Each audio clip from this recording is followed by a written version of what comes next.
Rebonjour, jetons un œil aux sections suivantes de l'interface Administrator. Notre prochain onglet est l'onglet Users, qui offre un moyen de sécuriser diverses zones d'un système Q6, ainsi que d'établir des priorités dans le système de sonorisation pour le public. Un utilisateur invité nommé Guest est déjà présent. Il ne peut pas être renommé ni supprimé, et a par défaut accès à toutes les fonctionnalités.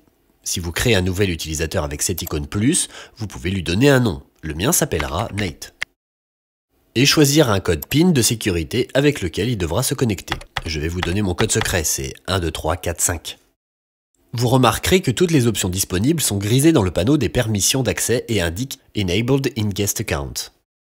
Cela signifie que chaque utilisateur a le même accès aux fonctionnalités que le compte Guest. Pour limiter les zones d'accès de certains utilisateurs, vous devrez donc commencer par retirer ces privilèges de votre compte Guest. Par exemple, double-cliquez sur Guest et réglez une des permissions d'accès sur No. Maintenant, si vous modifiez un autre compte utilisateur, vous avez la possibilité d'accorder ou de refuser l'accès à cette fonctionnalité.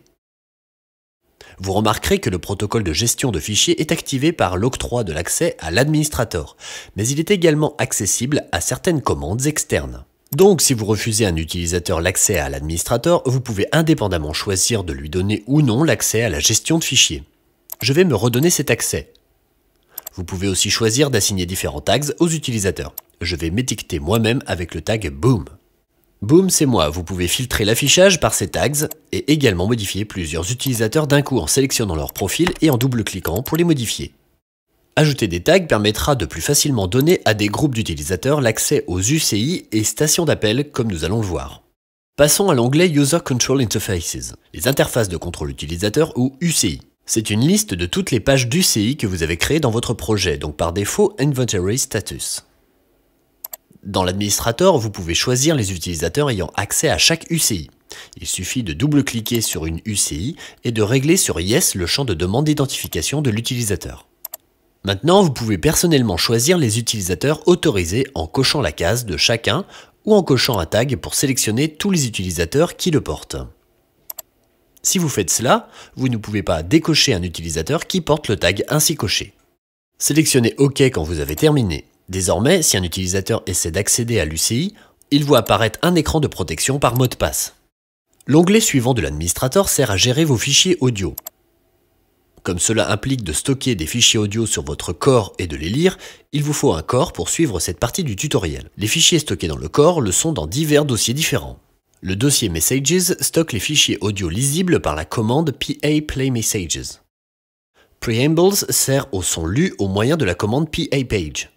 Ce dossier Page Archives sert à stocker les anciennes annonces et le dossier audio reçoit tous les autres fichiers audio, que vous pouvez organiser comme bon vous semble. Vous pouvez utiliser le composant Audio Player dans votre projet pour lire les fichiers de n'importe lequel de ces dossiers. Pour transférer un fichier audio dans le core, double-cliquez sur un dossier et cliquez sur l'icône plus en haut de la fenêtre. Sélectionnez-le ou les fichiers que vous voulez transférer depuis votre ordinateur. Je vais faire lire tous ces fichiers de mon dossier musique. Ils seront copiés sur le disque de médias interne du core. Vous pouvez les voir se charger ici en bas de l'écran.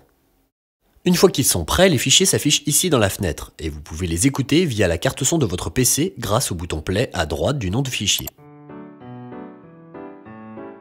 Pour supprimer un fichier, pressez la touche Supprimer ou cliquez dessus avec le bouton droit et sélectionnez Delete.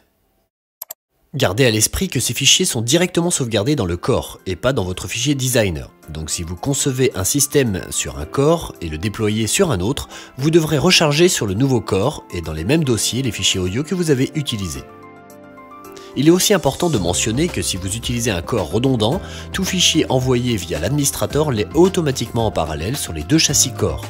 Pour plus d'informations sur les tailles de disques de médias disponibles et la façon d'augmenter la capacité de votre core pour lire simultanément plus de pistes, voyez notre démonstration du lecteur multipiste sur qsctraining.com.